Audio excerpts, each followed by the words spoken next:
Good morning students. Today we will start our next topic non-random sampling. Last topic में हमने cover कर लिया था कि रैंडम सैम्पलिंग क्या होता है और इसके कितने मेथड्स हैं. ठीक है, आज हम करेंगे नॉन रैंडम सैम्पलिंग और इसके मेथड्स. नॉन रैंडम सैम्पलिंग के अंदर फर्स्ट एक है हमारा पर्पोसिव और डेलिब्रेट सैम्पलिंग. जब मैंने लास्ट आपको शो किया था चार्ट, उसमें हमने दो मेथड्स लिखे थे. एक मेथड साथ में और इन्वॉल्व कर रहे हैं हम, पर्पोसिव और डेलिब्रेट सैम्पलिंग.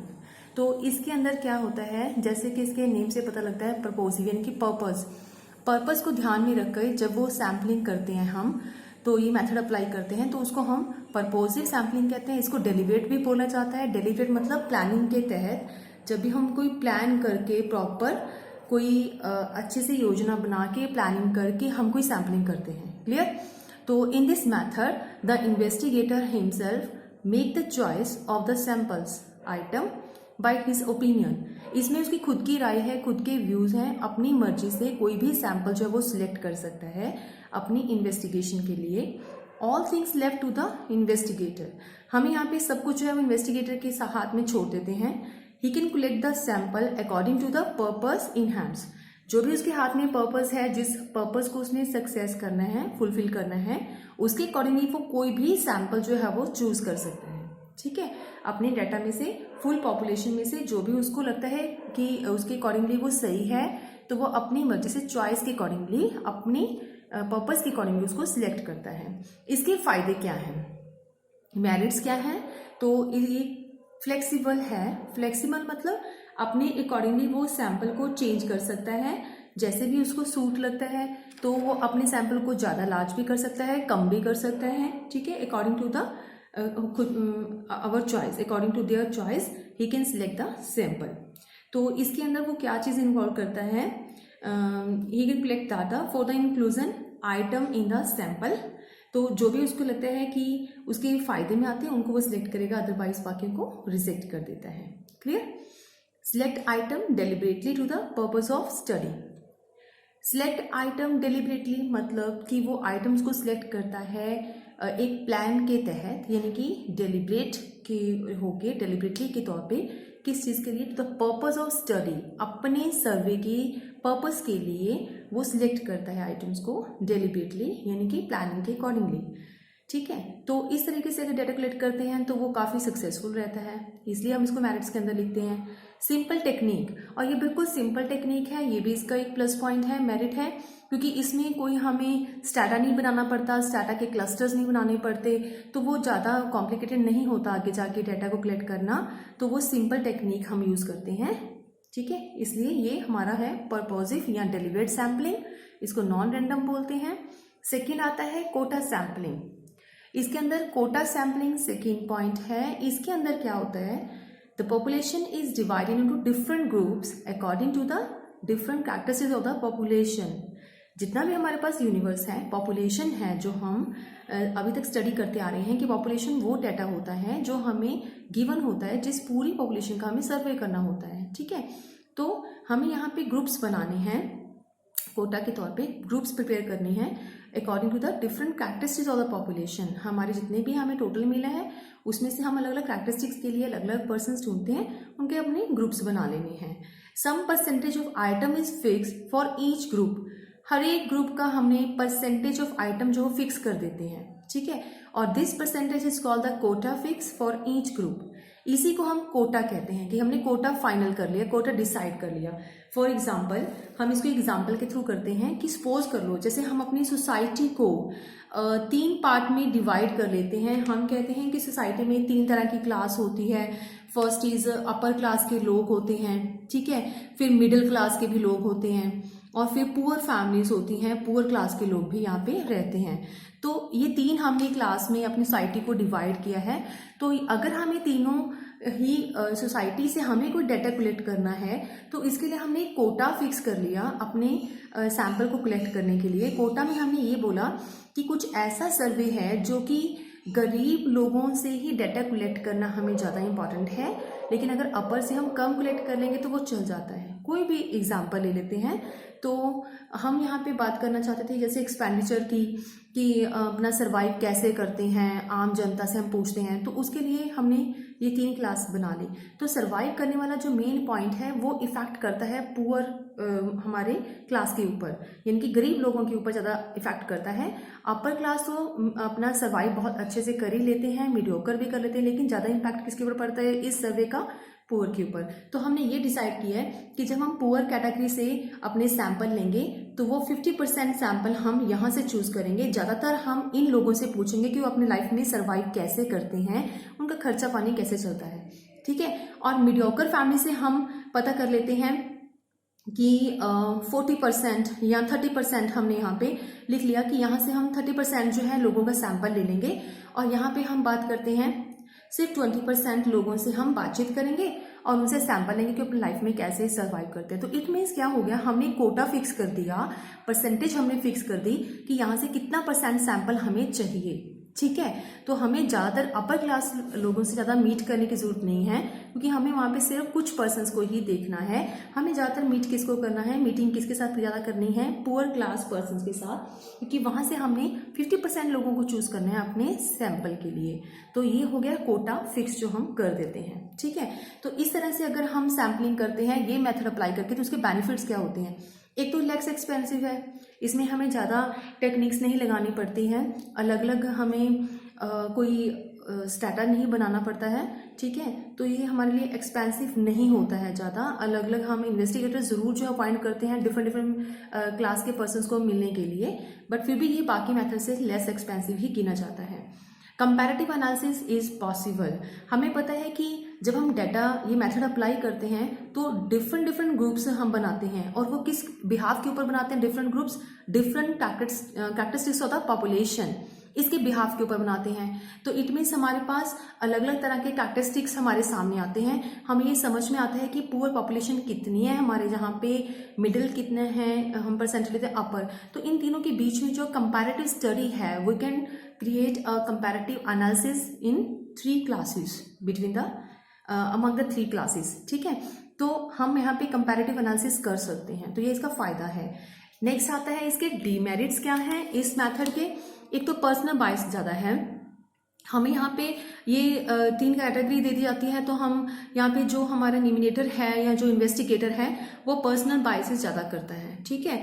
तो नॉट रिलायबल, ये रिलायबल इसलिए नहीं है क्योंकि हमने सेम डाटा जो है वो हमने अलग अलग क्लास से कलेक्ट नहीं किया, हमने कोटा फिक्स कर दिया। तो यहाँ पे पुअर्स जो हमारे सेक्शन है, पुअर क्लास वालों से हमने जो इन्वेस्टिगेशन करी है वो ज़्यादा डाटा हमारे पास आया है, वो सैंपल्स हमारे पास ज़्यादा हैं, जबकि अपर क्लास वालों का तो बहुत कम सैंपल हमारे पास आया है।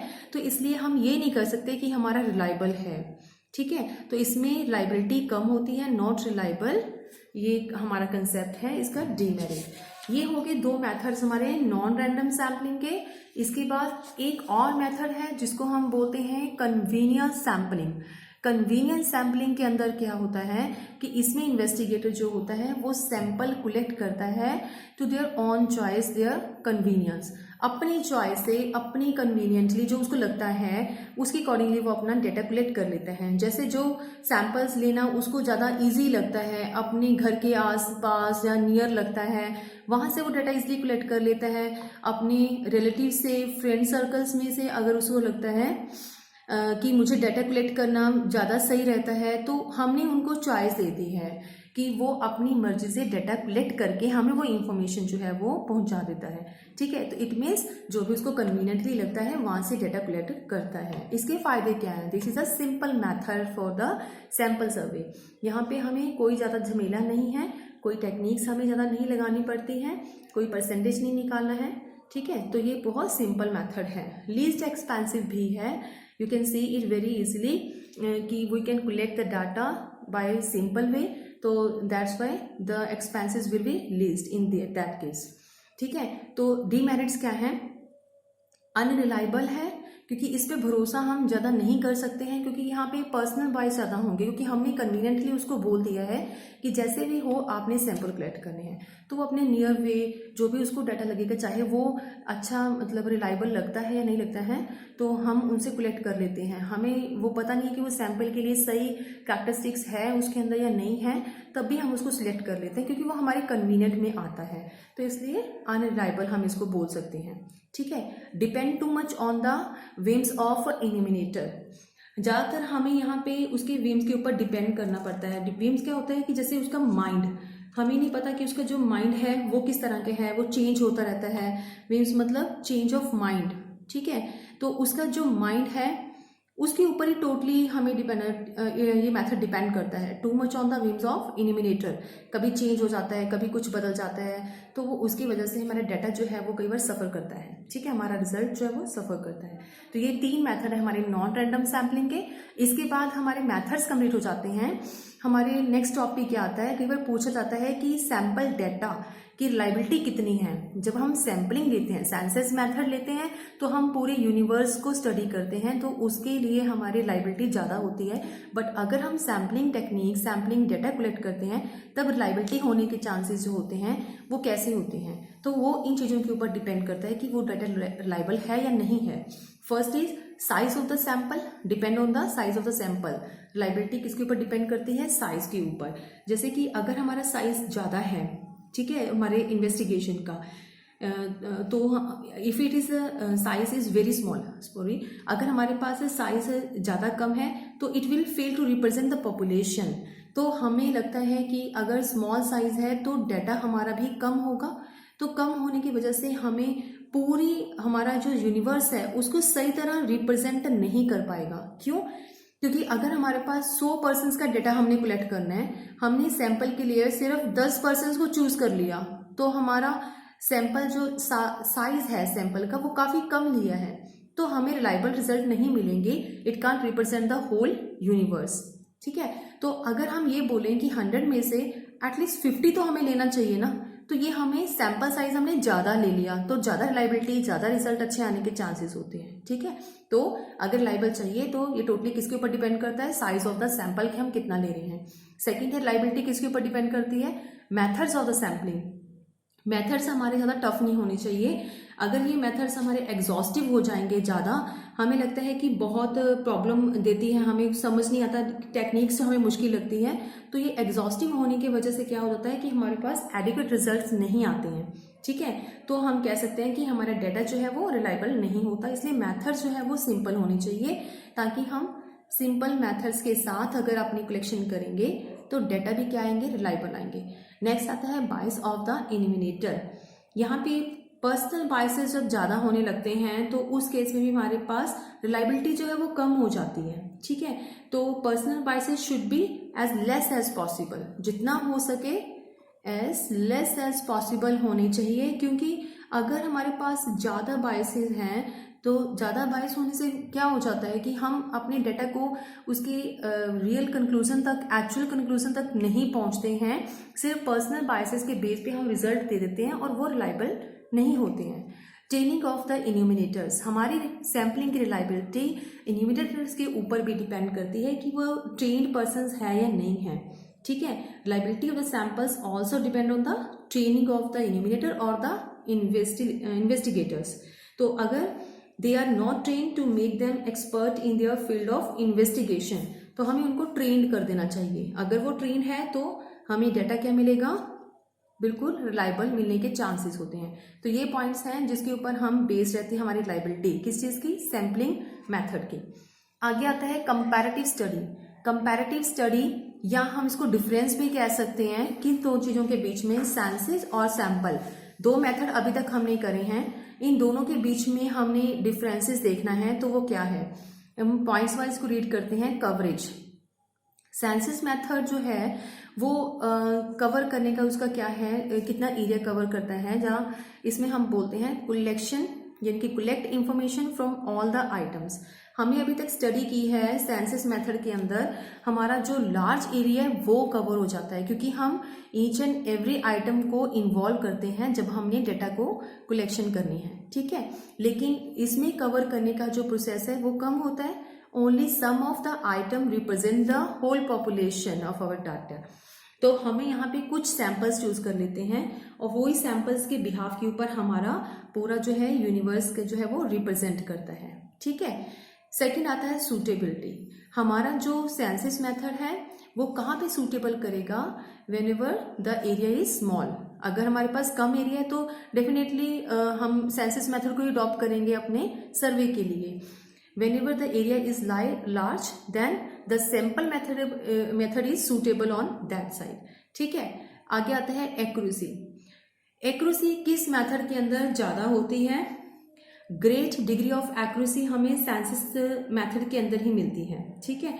Because in the census method each and every item of population is studied. यहाँ पे हम पूरी पॉपुलेशन को स्टडी करते हैं, तो जिसकी वजह से हमारा जो मेथड है वो ज़्यादा रिलायबल होता है। लेस एक्यूरेसी और less reliability in the case of sampling method. इसके अंदर हमारे पास कुछ एरर्स भी आ जाते हैं जब हम सैम्पल मेथड की स्टडी करते हैं, तो क्योंकि हम only few items of the population we take for our sample, तो इसीलिए यहाँ पे एक्यूरेसी हमारी कम दिखती है। कॉस्ट नेक्स्ट पॉइंट है। हमारी ज़्यादा कीमत, ज़्यादा लागत, ज़्यादा जो है पैसा है वो कहाँ पे लगता है? यहाँ पे हमारे सेंसस मेथड मोर एक्सपेंसिव होते हैं, क्योंकि इसके ऊपर हमारा जो है ज़्यादा खर्चा होता है, क्योंकि हमें हर एक आइटम के ऊपर स्टडी करना पड़ता है। यहाँ पे लेस एक्सपेंसिव है क्योंकि हमें थोड़े से सैंपल से ही हमारा रिजल्ट मिल जाता है। टाइम, यहाँ पे ज़्यादा टाइम कंज्यूमिंग होता है हमारा, और सैम्पलिंग मेथड में लेस टाइम लगता है, हमारा रिजल्ट मिल जाता है। Nature of items are diverse characteristics. यहाँ पे जो हम आइटम की बात करते हैं वो अलग अलग तरह की कैरेक्टरिस्टिक्स होती हैं हमारे पास सेंसस मेथड के अंदर। लेकिन अगर हम on the other side sampling method की बात करते हैं तो items in the populations are homogeneous. यहाँ पे एक जैसी आइटम होती है तभी तो हम सैंपल जो है वो पॉसिबल कर पाते हैं, ठीक है। तो सैंपल मेथड वहीं पे पॉसिबल होगा जहाँ पे एक जैसी आइटम ही होती हैं, लेकिन सेंसस मेथड वहीं पे फुलफिल होता है जहाँ पे अलग अलग तरह की हमारे पास आइटम की सिचुएशन होती है। वेरिफिकेशन मतलब चेकिंग हम कर सकते हैं, not possible in the case of census method, क्योंकि सेंसस मेथड में जब हम इतना लंबा प्रोसेसिंग करने के बाद एक ही बार उसका रिजल्ट दे सकते हैं, तो अगर यहाँ पे कोई भी एरर हमें निकलती है, हमें लगता है कि इसको सॉल्व करने के बाद हमारा जो रिजल्ट आया है वो एरर दिखा रहा है, तो हम दोबारा इसी मेथड को दोबारा फिर से नहीं कर सकते, ठीक है। एन्यूमिनेटर जो है वो उसको दोबारा फर्दर प्रोसेसिंग नहीं कर सकता। Repetitions of the whole process is not possible in the case of census method, क्योंकि इतना लंबा प्रोसेसिंग करने के बाद एक एक पर्सन के पास जाके हम डाटा कलेक्ट करते हैं, तो ये दोबारा हम इसको प्रोसेसिंग में नहीं लेके आ सकते उस एरर के लिए। तो वेरिफिकेशन बिल्कुल भी पॉसिबल नहीं है, क्योंकि इस पर हमारा खर्चा भी ज़्यादा आएगा, रेपिटेशन हम नहीं कर सकते और हमारे पास ज़्यादा एक्सपेंसिव हो जाएगा, तो इसलिए हमारे लिए ये एरर ढूंढना पॉसिबल नहीं है। लेकिन easily verification in the case of sampling method, क्यों इसमें हमें आसान कैसे हो जाता है? Numerator can be done again the same process. हमें यहाँ पे पता है कि अगर कोई दिक्कत आती है, कोई एरर क्रिएट होता है, तो इन्यूमिनेटर दोबारा से फिर से क्या कर सकता है? ये प्रोसेस जो है वो रिपीट कर सकता है, क्योंकि रिपीटेड द प्रोसेस, क्योंकि हमें पता है कि ये चीज़ दोबारा रिपीट हो जाएगी, क्योंकि इसमें हमारे पास सैंपल कम है, तो हम इजीली उस चीज़ को दोबारा से ट्राई कर सकते हैं अपनी एरर को फाइंड आउट करने के लिए, ठीक है। इसके बाद हमारा जो है एक टॉपिक और रहता है इस चैप्टर का। Today we will complete our chapter statistical error. क्या होते हैं स्टैटिस्टिकल एरर? जैसे कि अभी कोई हमने लास्ट पॉइंट पढ़ा था कि एरर्स कई बार हमें मिल जाते हैं जब भी हम सैम्पलिंग मेथड के थ्रू करते हैं या कोई भी सेंसस मेथड के थ्रू सर्वे करते हैं, तो कुछ एरर्स होना पॉसिबल है कि निकल आते हैं। दो तरह के एरर्स होते हैं, सैम्पलिंग एरर क्या होते हैं और नॉन सैम्पलिंग एरर क्या होते हैं, ठीक है। फर्स्ट है sampling errors. Sampling errors arise from the fact which is a part of population and it is used for estimation. इसको ध्यान से समझना है आप लोगों ने सैम्पलिंग एरर क्या होता है कि ये उस टाइम अराइजेज होते हैं, यानी कि क्रिएट होते हैं, उस टाइम पैदा होते हैं ये एरर्स फ्रॉम द फैक्ट से। फ्रॉम द फैक्ट मतलब सैंपल जो हमने लिए हैं, ठीक है। ये सैंपल क्या होते हैं, which is a part of the population. ये पॉपुलेशन का ही तो पार्ट है जो हमने फैक्ट इकट्ठे किए हैं, और उसी फैक्ट में से कहीं ना कहीं एरर जो है वो अगर निकल आती है।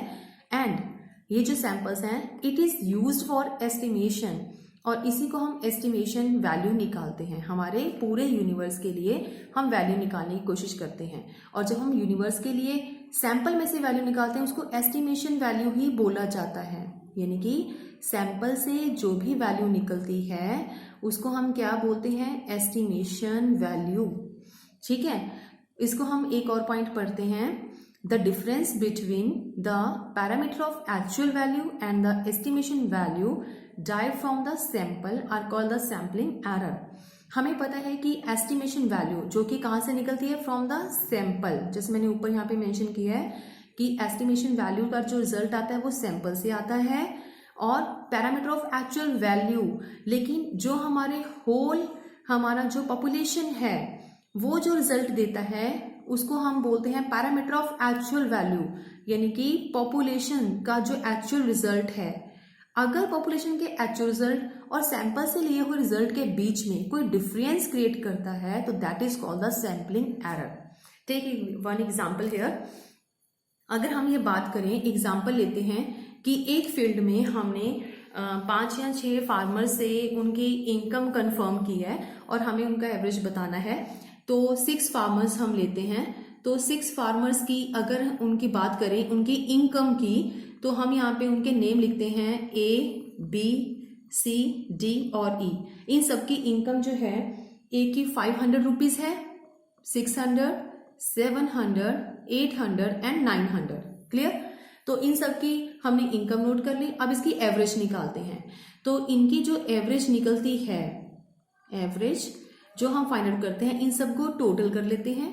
टोटल करने के बाद हमारे पास आ जाता है ये 3500, और हमारे पास नंबर ऑफ पर्सन्स कितने हैं, 1 2 3 4 5 से डिवाइड करते हैं तो 700 हमारा रिजल्ट निकलता है, क्योंकि ये हमारे पास टोटल पॉपुलेशन है। हमने यहाँ पे सर्वे करना था, सिर्फ 6 फार्मर्स की इनकम का एवरेज निकालना था, इतना ही सर्वे है हमें करने के लिए। तो हमने पूरी पॉपुलेशन को ले लिया और पूरी पॉपुलेशन की एवरेज निकाल, तो ये जो रिजल्ट निकला है that is the parameter of actual value, यानी कि ये एवरेज जो हमने निकली है पूरी पॉपुलेशन की निकली है। तो हम यहाँ पे लिख देते हैं पॉपुलेशन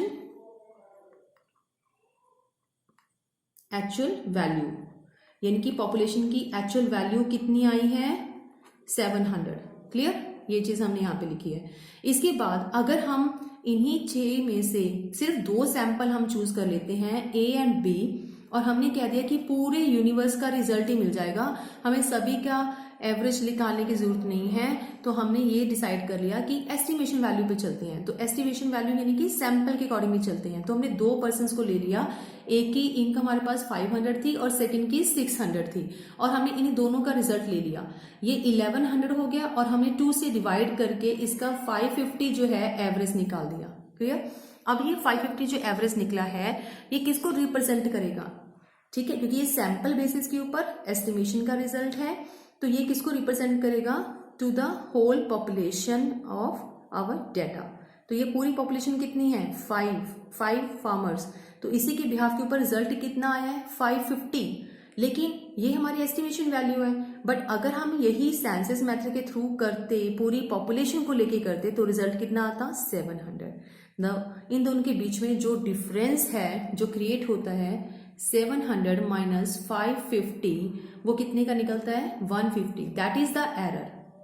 तो ये एरर ही तो है, इसी को हम सैम्पलिंग एरर बोलते हैं, कि जब आपका पैरामीटर ऑफ एक्चुअल वैल्यू का डिफरेंस निकलता है तो फॉर्मूला क्या बन गया यहाँ पे, parameter of actual value minus यहाँ पे लिखेंगे एस्टिमेशन वैल्यू, ठीक है, और जो कितना रिजल्ट निकला है 150, इट मीन्स ये एरर ही है जो नॉर्मली सैम्पलिंग मेथड के थ्रू निकल आती है। क्लियर।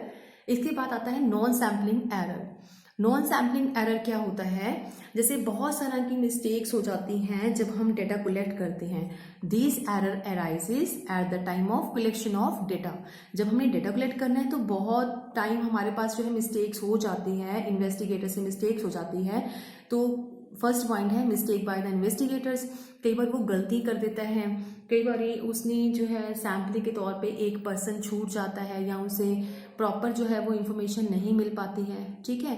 तो यहाँ पे अपनी तरह से भी हम बहुत सारे पॉइंट्स बना सकते हैं। हमें पता है कि सैम्पलिंग करेंगे तो ऐसा हो सकता है, वैसा हो सकता है, तो वो सारे हमारे नॉन सैम्पलिंग एरर का ही पार्ट आ जाता है। उसमें हम ऑटोमेटिकली बहुत सारे एडिशंस कर सकते हैं कि क्या क्या गलतियां हो सकती हैं। पहले, अगर इन्वेस्टिगेटर से कोई मिस्टेक हो जाती है। नंबर 2, नॉट ट्रेन इन्वेस्टिगेटर और न्यूमिनेटर।